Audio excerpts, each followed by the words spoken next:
What's going on, y'all? My beautiful people. Good morning, good morning, good morning. Just out here in the park. I just came from the gym. I'm trying to get a little bit of this vitamin D. I gotta take my hoodie off to get that. It's a beautiful day, man. Look at all that sun. If you get a chance today, just come out. Get some of those rays. Stay out here for at least about a half hour. And talk. Let me sit down because I want to talk to y'all people and I want to talk about something serious. Man. Whew. I'm going to talk about trauma. Certain trauma. See, me personally, I went through a lot of childhood trauma, from being at an early age. I can say I was sexually molested by someone I trusted. I was so young. I say I was about 12, 13 years old, I was around doing a lot of sports then. I was very articulate. And so it was just somebody that was like a big bugging figure. Something that, I trusted. I liked to be around because, he was doing certain things. Like he was DJing, he was doing artwork. He was into sports. He was like a coach. He was a public figure. A lot of people looked up to him when they seen him, because, he was pulling a lot of strings and things like that. So, he would get like a group of kids really, take them places, and spend money on them. So, it got to the point where I was comfortable around him, and things like that. So,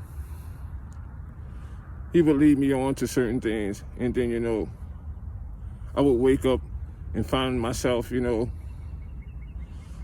being damaged with, like he'd been sucking on me and stuff and been touching on me and stuff like that. It's just that he would put something like some pills or something or some alcohol or something into my drinks or give it to me. And then, I would be exposed and I would pass out. And then I would wake up, with my zipper down, and feeling all soggy like somebody, put their mouth all on me and gave me oral sex or something like that, After that, I really never told my family. I just grew up in dealing with it.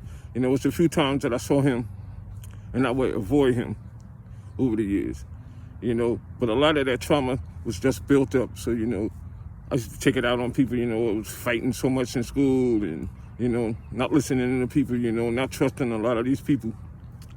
But my story is for you. If you're going through some type of trauma, reach out, talk to somebody, go to like a program, talk to like a minister, or talk to like somebody in your family, like a big brother or something, or a sister, somebody that, you may can trust, or, somebody that might have went through the same thing you had went through.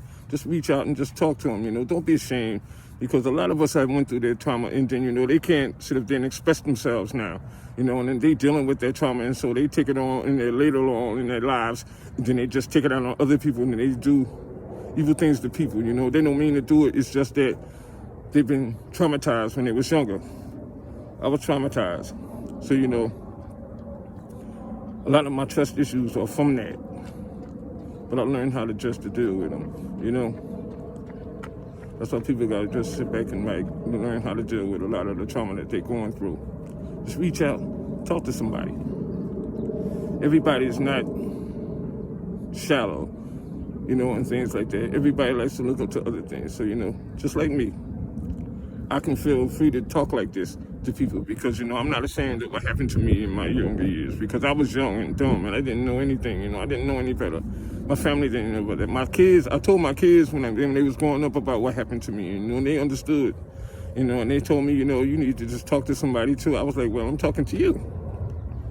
So, out of all those years, they never judged me. I haven't just to tell my family now.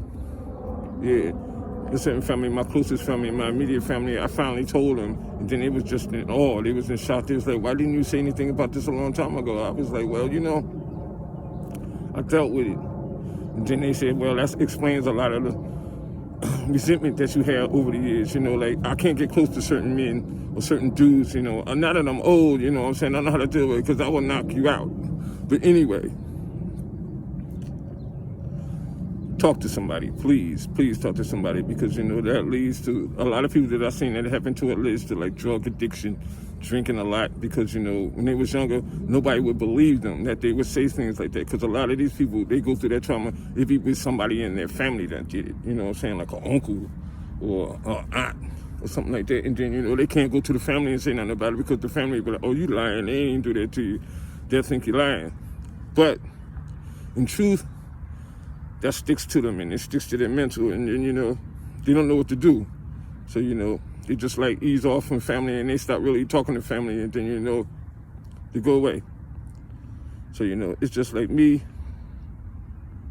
I didn't want to share it with family, because I felt as though family did not care that it happened to me. You know what I'm saying? So I dealt with it like a man, and so it's like I was having adulthood at a younger age. I learned how to be an adult at 13 years old, you know what I'm saying? Because I was out on my own, doing my own thing, hustling, doing whatever I had to do. I didn't really calm down and take life seriously until after I was locked up and all that type of stuff.